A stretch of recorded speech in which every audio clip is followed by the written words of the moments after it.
Go. Welcome back to Eva's Reading Club. Here we have this book called that is full of Japanese stories and the book is called Momotaro. In English, it is Peach Boy. Let us begin. We will start with the first story, Peach Boy. Once upon a time, there lived in Japan a kind old man and his wife. The old man was a woodcutter. He and his wife were very sad and lonely because they had no children. One day, the old man went into the mountains to cut firewood, and the old woman went to the river to wash clothes. No sooner had the old woman begun her washing then she was very surprised to see a big peach floating down the river. It was the biggest peach she'd ever seen in all her life. She pulled the peach out of the river and decided to take it home to share it with the old man for their supper that night. Later in the afternoon, the old man came home, and the old woman said to him, "Look what a wonderful peach I've found for our supper." The old man said it was a truly beautiful peach. He was very hungry and said, "Let's divide it and eat it right away." So the old woman brought a big knife from the kitchen and got ready to cut the peach in half. But just then, a human voice called out from inside the peach. "Wait, don't cut me," cried the voice. Suddenly, the peach split open, and a beautiful baby boy jumped out of the peach. The old man and woman were astounded, but the baby said, "Don't be afraid." Astounded. But the baby said, "Don't be afraid. The God of heaven saw how lonely you were without any children, so he sent me to be your son." The old man and woman were very happy, and they took the baby to be their son. Since he was born from a peach, they named him Momotaro, which means Peach Boy.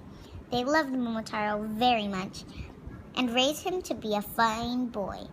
When Momotaro was 15 years old, he said to his mother and father, "You have always been kind to me. Now I am grown and I must do something to help our island." In a distant part of the sea is an island named Ogre Island. Many wicked old ogres live there, and they often come here and do bad things, like carrying people away and stealing our things. So I am going to Ogre Island to fight them and bring back the treasures they've stolen. Please let me do this. Momotaro's mother and father were surprised to hear this, but they were also very proud of Momotaro for wanting to help other people. So they helped Momotaro get ready for his journey to Ogre Island. The old man gave him a sword and some armor, and the old woman fixed him a good lunch of millet dumplings. Then Momotaro began his journey, promising his parents that he would be home soon. Momotaro went walking toward the sea. It was a long way. As he went along, he met a brown dog. The dog growled at Momotaro and was about to bite him, but then Momotaro gave him one of his dumplings.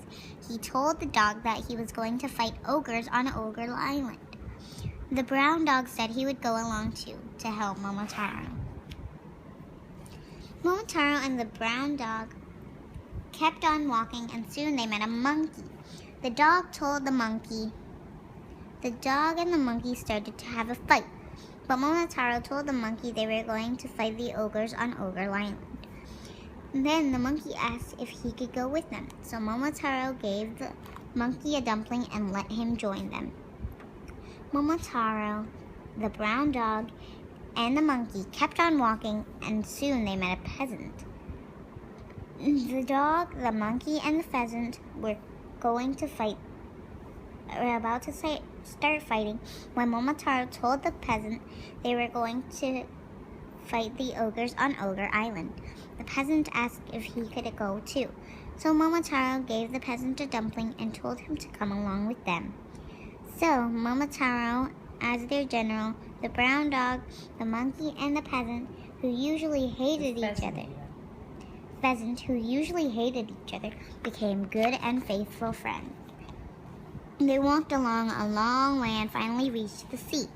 There they built a boat and sailed across the sea to Ogre Island. When they came within sight of the island, they could see that the ogres had a very strong fort there.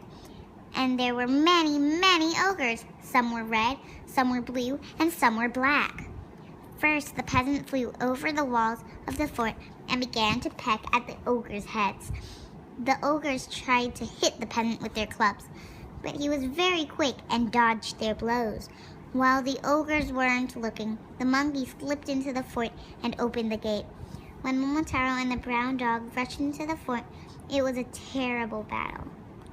The peasant pecked at the heads of the wicked ogres. The monkey clawed at them with his nails. The brown dog bit him with their teeth, and Momotaro cut them with his sword. At last, the ogres were completely defeated. They bowed down before Momotaro and promised never to do wicked things again. Then they brought Momotaro all the treasure they had stolen. It was the most wonderful treasure you can imagine. There was gold and silver and many precious jewels. Momotaro and his 3 friends carried all of this back in their boat. Then they put the treasure in a cart and traveled throughout the land, returning to the people all the treasure that the ogres had stolen. Finally, Momotaro returned to his own home. How happy his father and mother were to see him. They were very rich now with the remaining treasure that Momotaro had brought back, and they all lived very happily.